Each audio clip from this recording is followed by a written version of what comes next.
जय हिंद बच्चों, स्वागत है आप सभी का मास एनर्जी क्लासेस के इस यूट्यूब चैनल पर। आज हम लोग आईपीएससी नाम सीखेंगे, चैप्टर नंबर 6 के हेलो एल्केन एंड हेलोइरिन के।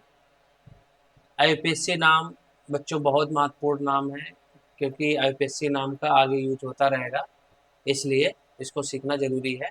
चलिए स्टार्ट करते हैं। देखिए, आप एक स्ट्रक्चर बनाएंगे आईपीएससी नाम का। सबसे पहले इसमें हम लिखते हैं प्रतिस्थापी शाखा का नाम। प्रतिस्थापी शाखा प्लस फिर C1 C2 C3 एल्क का नाम लिखते हैं। C1 C2 C3 C4 C5 C6 C7 C8 C9 C10। पहले लेक्चर में हम बता चुके हैं C12 या C14 तक, इसमें C10 तक ही रखते हैं। एक कार्बन अगर होगा तो उसका नाम मेथ लिखा जाएगा। क्या लिखा जाएगा? मेथ। दो कार्बन होंगे तो एथ लिखा जाएगा। तीन कार्बन होंगे तो प्रोप लिखा जाएगा। चार कार्बन होंगे तो ब्यूट लिखा जाएगा। पांच कार्बन होंगे तो पेंट लिखा जाएगा। छह कार्बन होंगे तो हेक्स लिखा जाएगा। सात कार्बन होंगे तो हेप्ट लिखा जाएगा। आठ कार्बन होंगे तो ऑक्ट लिखेंगे। नौ के लिए नॉन, 10 के लिए डेक लगेगा। फिर इसके बाद सिंगल बॉन्ड, डबल बॉन्ड और ट्रिपल बॉन्ड का लिखते हैं। सिंगल बॉन्ड के लिए एन शब्द लगेगा, डबल बॉन्ड के लिए ईन लगेगा और ट्रिपल बॉन्ड के लिए आइन लगेगा। फिर फंक्शनल ग्रुप पर बात करेंगे। अगर फंक्शनल ग्रुप OH है बच्चों तो नाम के अंत में ऑल लगेगा। अगर CHO है तो अल लगेगा। तो अगर C O ग्रुप है, इसको कीटोनिक ग्रुप बोलते हैं, इसको एल्डिहाइड ग्रुप बोलते हैं, इसको अल्कोहलिक ग्रुप बोला जाता है, तो ऊन लगेगा। और अगर COOH ग्रुप है तो नामकरण में लगता है इक एसिड। इक एसिड।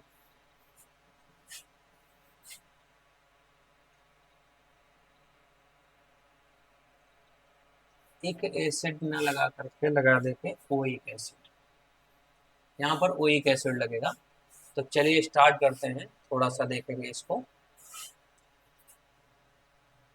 प्रतिस्थापी शाखा में अगर CH3 आ जाता है बच्चों, तो प्रतिस्थापी शाखा अगर होगी तो नामकरण में YL लग जाएगा। जैसे एक कार्बन के लिए मेथ लगता है, तो इसका प्रतिस्थापी शाखा में हो तो क्या हो जाएगा नाम? मेथिल। C2H5 होगा तो दो कार्बन है तो क्या हो जाएगा? दो कार्बन के लिए एथ लगता है, तो इसका क्या नाम हो जाएगा? एथिल हो जाएगा। ठीक है। C3H7 मान लो, तो क्या होगा? C3 के लिए क्या लगता है? प्रोप लगता है, तो प्रोप लगा देंगे। और प्रतिस्थापी शाखा में होगा तो YL लगा देंगे, प्रोपिल। प्रोपिल हो जाएगा। अब देखिए स्टार्ट करते हैं। जैसे CH4 हमने ले लिया, दूसरा ले लेंगे CH3 बॉन्ड CH3, तीसरा ले लेंगे C और C। इस टाइप से देखिए C C C C C C C C और C ले लिया हमने। अब एक तो कार्बन की बैलेंसी बच्चों हर जगह जो होती है, वो कार्बन की बैलेंसी जो होती है 4 होती है। कार्बन की बैलेंसी कितनी होती है? 4 होती है। तो यहाँ पर देखेंगे, इसमें एक है, इसमें 3 का लगा देंगे। यहाँ पर 2 है इसकी, इसमें 2 लगा देंगे। इसमें भी एक है, इसमें तो 3 लगा देंगे। सब में एक एक H जोड़ देंगे। सब में क्या कर देंगे? एक एक H जोड़ देंगे। कार्बन की बैलेंसी कंप्लीट हो गई।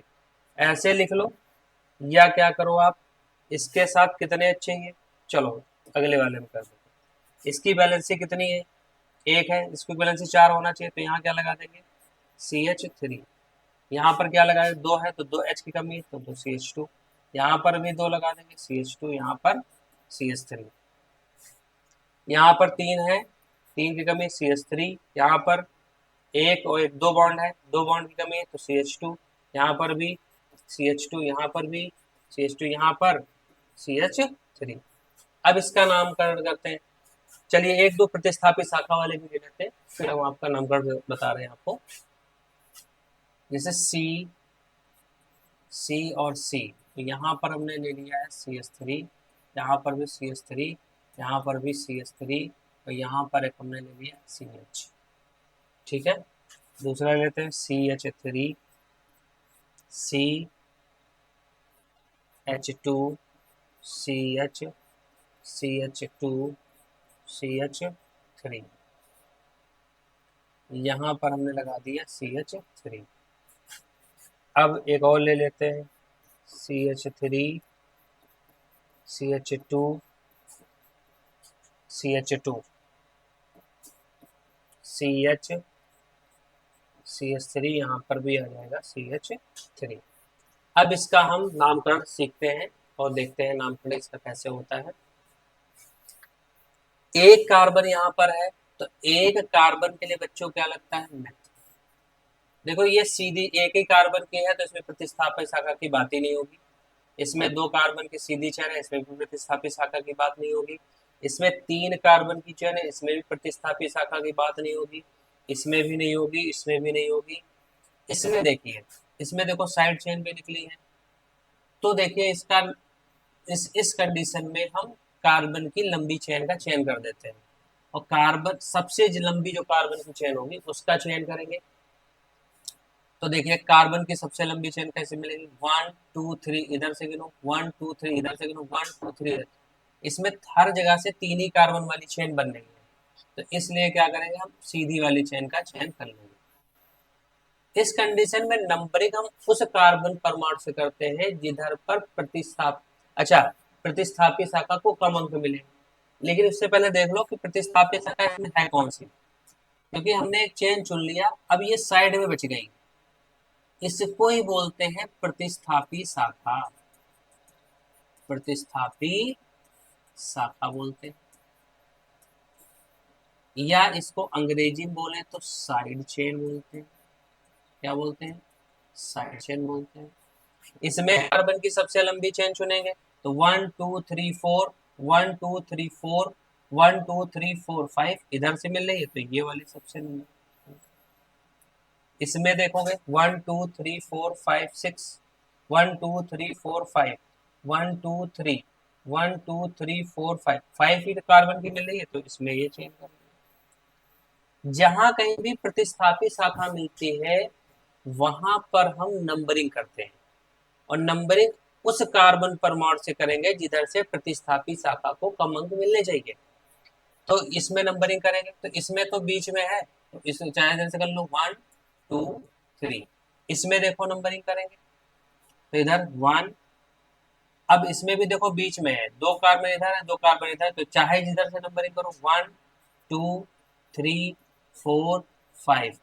इसमें नंबरिंग करेंगे, इसमें नंबरिंग करेंगे तो 1 2 3 4 5 इधर से, ये यानी 1 2 3 4, ये चौथे कार्बन से शुरू हो रहा है, इधर से नंबरिंग करो 1 2 3 4 5, इधर से दूसरे कार्बन पर आया, तो नंबरिंग किस ओर से करेंगे, जिधर से प्रतिस्थापी शाखा को कम अंक मिले, तो इधर से वाली नंबरिंग ये वाली सही है, तो इधर से नंबरिंग करेंगे, इसमें ऊपर से नंबरिंग नहीं करेंगे। चलिए देख लेते हैं, तो इसको हम मिटा देते हैं। ठीक है बच्चों, ध्यान से देखिएगा। चलिए अब नामकरण लिख देते हैं। तो इसमें देखो एक ही कार्बन है, इसमें कितना कार्बन है, जब एक ही कार्बन है तो एक कार्बन का लिखता है मेथ, मेथ हो गया। अब इसमें CH4 है, इसका स्ट्रक्चर ऐसे होता है। इसमें देखिए सबके पास एक एक बॉन्ड तो है, तो एक सिंगल बॉन्ड मेथ लिख दिया। अब सिंगल बॉन्ड के लिए एन, तो इसका क्या हो गया मीथेन। तो दो कार्बन के लिए क्या लगेगा एथ, 2 कार्बन के लिए एथ, और सिंगल बॉन्ड है, सिंगल बॉन्ड के लिए एक, तो इथेन। इसका नामकरण मेथ एथ प्रोप, तो प्रोप हो गया। और सबके बीच में सिंगल बॉन्ड है तो ये प्रोपेन। इसमें देखिए meth eth prop but, 4 carbon के लिए ब्यूट हो गया। और सब में सिंगल बॉन्ड है, सिंगल बॉन्ड के लिए बच्चों क्या लगाते हैं, एन, तो क्या हो जाएगा ये ब्यूटेन। इसमें 1 2 3 4 5 मेथ एथ प्रोप ब्यूट पेंट, तो क्या हो जाएगा इसमें पेंट। और सिंगल बॉन्ड के लिए एन, तो ये हो गया पेंटेन। इसमें देखिए जब देखो प्रतिस्थापी शाखा आ गई, अब जब प्रतिस्थापी शाखा आएगी तो सबसे पहले प्रतिस्थापी शाखा का नाम लिखेंगे। तो प्रतिस्थापी शाखा में क्या है, CH3 है, तो CH3 के लिए क्या लगता है, मेथिल। और बच्चों ध्यान दीजिएगा, प्रतिस्थापी शाखा का जब नाम लिखते हैं तो उसका कितने नंबर पर लगा है उसको भी लिखना जरूरी है। तो प्रतिस्थापी शाखा देखो दूसरे नंबर पर है, तो क्या लिखेंगे, 2 मेथिल, 2 मेथिल, 2 मेथिल लिख दिया प्रतिस्थापी शाखा। और बच्चों बहुत जो ध्यान देने वाली चीज है, इंग्लिश का लेटर कोई हो और गणित की कोई संख्या हो तो उसके बीच में सदैव डैश का चिन्ह लगाते हैं, तो यहाँ पर लगा देंगे डैश। तो 2 डैश मेथिल हो गया। और फिर कार्बन कितने, 3, तो 3 कार्बन के लगता है प्रोप, लगा देंगे प्रोप। अब प्रोप हो गया, अब जाएंगे सिंगल बॉन्ड पर, सिंगल बॉन्ड तो लगी है, तो सिंगल बॉन्ड के लिए क्या लगेगा, एन, लगा देंगे एन। तो इसका नाम क्या होगा, 2 मेथिल प्रोपेन। अब इसका नाम लिख लेंगे, प्रतिस्थापी शाखा का सबसे पहले नाम लिखे, तीसरे कार्बन पर है तो 3 CH3 है तो मेथिल, 3 मेथिल, 3 मेथिल। फिर कार्बन की संख्या पर 5 कार्बन तो पेंट लगेगा, तो पेंट। और सिंगल बॉन्ड के लग जाएगा एन, पेंटेन। इसका नाम 2 मेथिल, 2 मेथिल। फिर कार्बन की संख्या देखो 5 तक है तो पेंट, और पेंट, और फिर सिंगल बॉन्ड है तो एन, पेंटेन। इतनी बात क्लियर है बच्चों? अगर बात क्लियर होगी तो कमेंट जरूर करिएगा। नेक्स्ट, नेक्स्ट बढ़ते हैं पेज पे। इसको देखिए आप, सी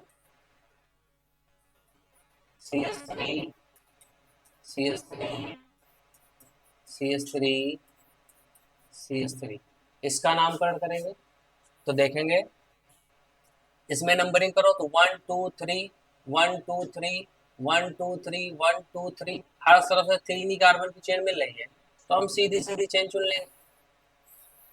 अब नंबरिंग कर देते हैं इसकी। अब क्या कर देंगे, नंबरिंग कर देंगे इसकी। नंबरिंग इधर से करो, 1 3 नंबरिंग हो गई। अब देखें यहाँ पर हमें सबसे पहले प्रतिस्थापी शाखा का ही नाम लिखना होता है। तो देखो एक प्रतिस्थापी शाखा यहाँ से यहाँ है, दूसरी वाली यहाँ यहाँ है, तो क्या लिखेंगे, एक बार इसके लिए लिखेंगे 2 कॉमा, फिर 2 इसके लिए लिखेंगे 2 कॉमा 2।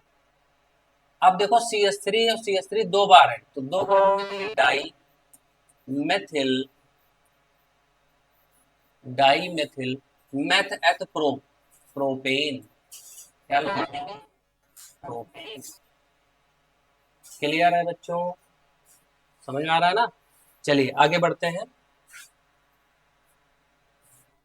प्रतिस्थापी शाखा में जैसे क्लोरीन आ जाए, क्लोरीन, ब्रोमीन आ जाए, आयोडीन आ जाए, है ना, तो इनका नामकरण भी पहले ही लिख दिया जाता है। तो चलिए देखते हैं।